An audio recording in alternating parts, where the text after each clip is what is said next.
I am so glad that I have a conclusion to my complex story. It just feels so light and airy and clean and clueless. Just kidding. Hi, my name is Cami. I've been dealing with chronic illness for 10 years and now I blog about it and I really try to help people understand their story. So I share parts of my story. So hopefully you can relate or link some of those thoughts, feelings, and emotions to what's happening in your own life or your current health situation. I, I do have a story to share today. When I was probably, my guess is 20 or 21 years old, I went home and I had extra time during a college break or something. And I went home and I went downstairs and my parents had an old beige cabinet file that they had received from someone, and it was the metal kind, the industrial metal kind. And it had 4 drawers, and I opened the second to bottom drawer. That was the one that my mom had saved all my artwork in and my writing in when I was in elementary school.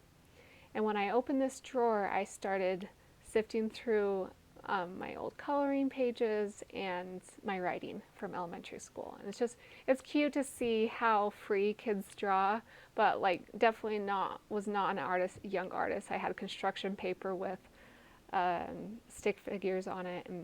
But I also started reading some of my papers. And I noticed that a lot of the letters were like juxtaposed in the words, and I really struggled to memorize how to spell words. And as I read, I noticed this over and over again. And I'm probably reading second grade work around 7 or 8 years old.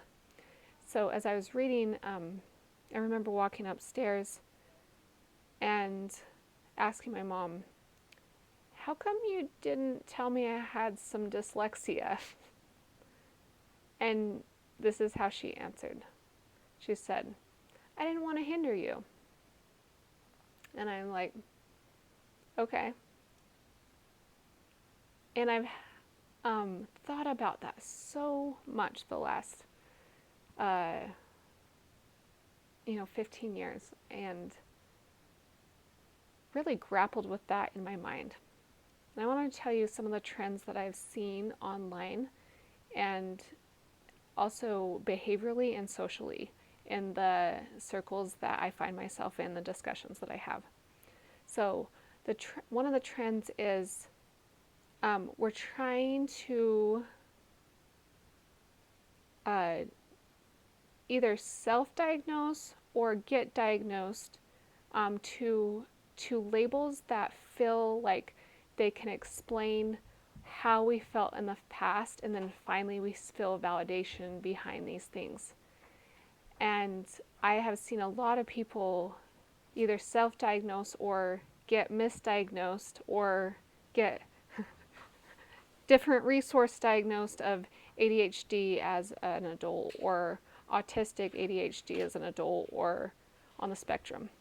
Okay, this is something else that I've seen. I've seen a lot of people trying to explain why their marriage is like a little bit off, or why their brother-in-law's slightly slow or slow to connect emotionally, and question like, I wonder if they're on the spectrum or like never have had a diagnosis, but they're on the spectrum, and this is some of the reasoning behind this. I've even done it in my own life, like with my children's sensory issues, like really read into books and contexts where it shares how to handle kids that are autistic or neurodivergent, and it's really benefited me and helped me in my own parenting without a diagnosis for those children. So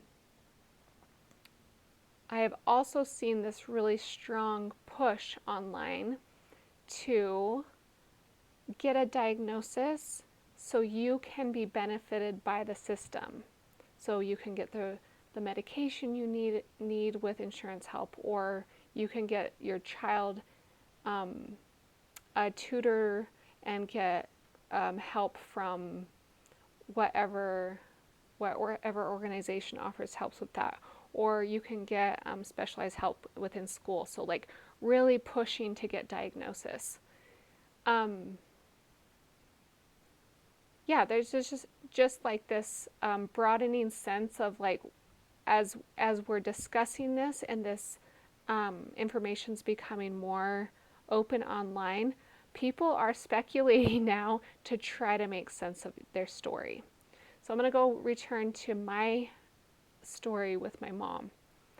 Could have been benefited had we had reading intervention or spelling intervention and tried to get some sort of diagnosis, so I could maybe be pulled out of the classroom more and in quieter spaces, so I could process what I was trying to work on diligently and difficultly and not have the hubbub and noise of a classroom. I also really got distracted easily by the noise going on around me.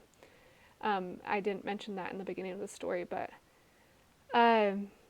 so could it have benefited me in my school, in the school atmosphere, had she advocated for me in a different way? That's a great question, like a big question mark. Schooling's already done. It's been done a long time ago. So, do you think that her conclusion of, I think I didn't want it to hinder you. I didn't want you to have to be different or pulled out or be labeled or this and that. I don't think she did the wrong thing either in that case, because I really learned how to be a diligent student and work hard. Not always positive, because I really had a hard time letting things go. Like I had to do all of my assignments and I had to do them to the best of my ability, and I was really overachieved and overworked. That's like a different topic. But I really did learn how to persevere, learn resilience, learned how to be diligent, learned how to work through these things. Do you think, this is the next subject, do you think it is helpful to make sense of our current situation as we review the past and we're wondering, like, I wonder if my dad could have been labeled under this specific diagnosis, and if that could have made more sense for me as I was working through my life, working through things through my life. Could I give him more consideration or ability to be flexible with his odd behaviors?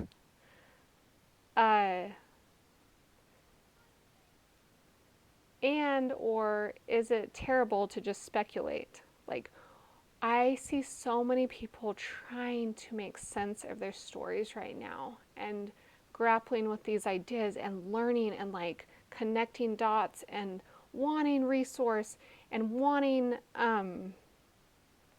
validation and wanting to fix people and wanting healing for their own selves. You see, I'm using a lot of dichotomies and a lot of balancing the extremes of the spectrum of the difficult place we've caught ourselves in a healing process. And I'm just curious, like, diagnoses, yes.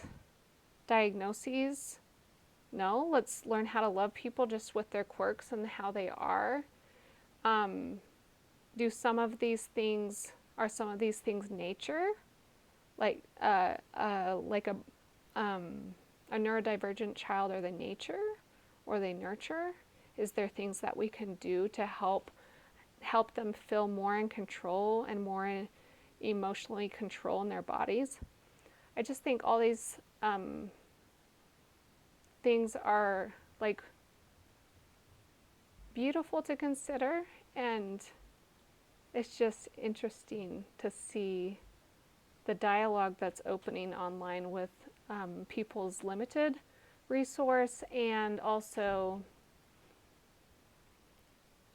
unlimited amounts of learning. There's so many books and so many podcasts, so much research, so many reels, so many things we can learn from online.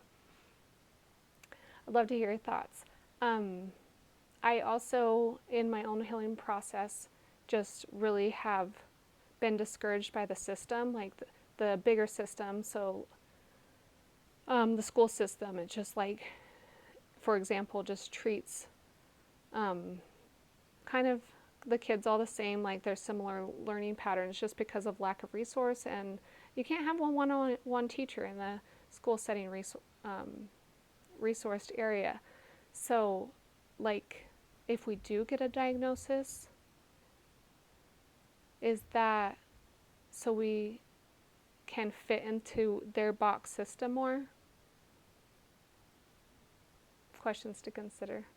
I always link a blog post and link my blog and resource and my Instagram page here on YouTube, so you can find me and also answer these questions in my blog resource if you want.